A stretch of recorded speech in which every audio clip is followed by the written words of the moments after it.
And we are entering the final stretch of the U.S. Senate race, and joining us now is Republican nominee Cory Gardner. Nice to see you. Nice to see you. Thanks for having me. You bet. Throughout this campaign, women's issues, as you well know, have been a top discussion point. My question for you is pretty simple. Why should a pro-choice woman who is yet conservative fiscally, why should she vote for you, or are you simply the wrong candidate? Our campaign has been focused on issues that matter to all of Colorado. That's growing the economy, creating opportunity for everyone. If you look at my opponent's campaign, the Denver Post, when they endorsed me, called his single-issue campaign obnoxious, saying that it was based on fear rather than inspiration. And so what we've been able to do is talk about the issues around the state of economy, energy, environment, education. And nobody has been hurt in this state more than women under the policies, the failed policies of Mark Udall and Barack Obama. Your name is still, though, on the personhood legislation, correct? Well, that's just a statement that I support life.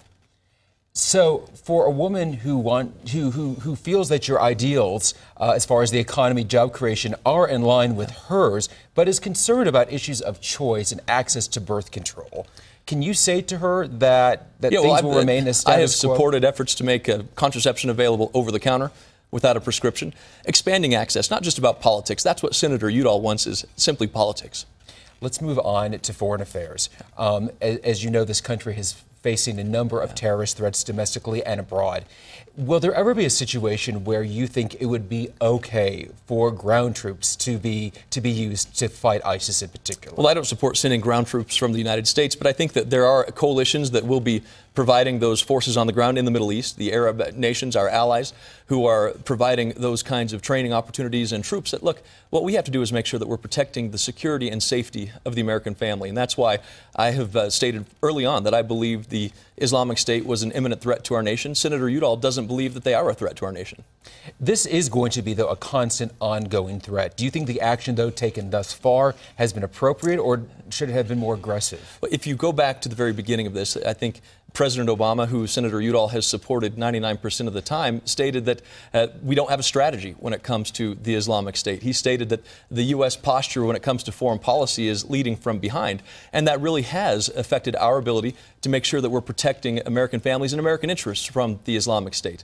At the same time that Senator Udall said that they weren't an imminent threat, we had Americans being beheaded by this terrorist organization. Yet other states within that region have now shown their support for the American and allied forces. Eventually, though, perhaps things will have to take a step further. So, long term, can you rule out ground troops, or is that? Well, I don't support ground troops. I think that's the president is the commander-in-chief. He has the intelligence reports each and every day. Senator Udall himself admitted that he has received intel reports daily, and yet he is not even attending all of his emerging threat subcommittee meetings. And so I find it hard to believe that a senator who is elected to protect and defend the American people isn't even showing up at the hearings regarding the Islamic State. You have said in your campaign advertisements, which we are all very familiar with by now, that if your party is wrong, you will speak out. What is the last decision your party has made that you think was the wrong call? Oh, look, I've made many. If you look at my vote on the Violence Against Women Act, I voted against the House Republican version because I believe that it was the wrong thing. It was watered down. I have supported the Senate version. I was one of 33 Republicans to vote against the House version and vote for the Senate version because I believe the Senate version had it right. I have voted against House leadership recently when it comes to measures dealing with privacy and snooping on the American people. I believe the House Republican leadership watered the bill down, and it wasn't good enough to protect the American people from having their privacy invaded. So I'm not afraid to vote against the party when it matters. Now, Senator Udall has voted with his party 99% of the time. If you could have a do-over, though, in one particular vote, what would that be? You know, I think do-over, I've thought a lot about that question. I think one of the things that I have struggled with is years ago, when Governor Ritter highlighted my work on renewable energy in a State of the Union address, I said some things that were critical of his speech. I shouldn't have done that. I should have just welcomed the opportunity to work together. As we look back, it's been about a year since the government shut down. I think I talked to you from Skype, on Skype right, I remember that. From Washington. Yeah. And you made a point of saying that you had reached across party lines, that you tried to sponsor legislation that would have averted this shutdown. Despite all of your past actions, the government still did shut down. I think that regardless of what party you are in, that was seen as a colossal failure. Again, regardless of your past efforts to reach over the aisle and try to avert this, why should you be given a return ticket, so to speak, back to Washington when, as a collective body, the legislature failed? I believe we have to have more Colorado in Washington and less Washington in Colorado. That the people across this state who are looking for work, looking for opportunities, have been struggling the past several years as their incomes have declined, as their hours worked per week have been cut back. Look, that's all happened because of the failed policies of Barack Obama, the economic policies that he said are on the ballot this year, those policies that Mark Udall has voted with 99% of the time. I believe in the spirit of the American people, the spirit of Colorado, the fact that we can do better, the fact that my Four Corners plan is resonating with people around the state on energy, the economy, education, making college affordable, protecting this incredible environment, the reason why we love Colorado and live in Colorado. So those are the things that we have been working forward to, and I believe the people of Colorado see that I'm not a one-issue campaign. I'm not a social issues warrior like my opponent Mark Udall is. That's why the Denver Post endorsed me. That's why the Grand Junction Sentinel has endorsed me. The Greeley Tribune, the Colorado Springs Gazette, and the Pueblo Chieftain endorsed me as well.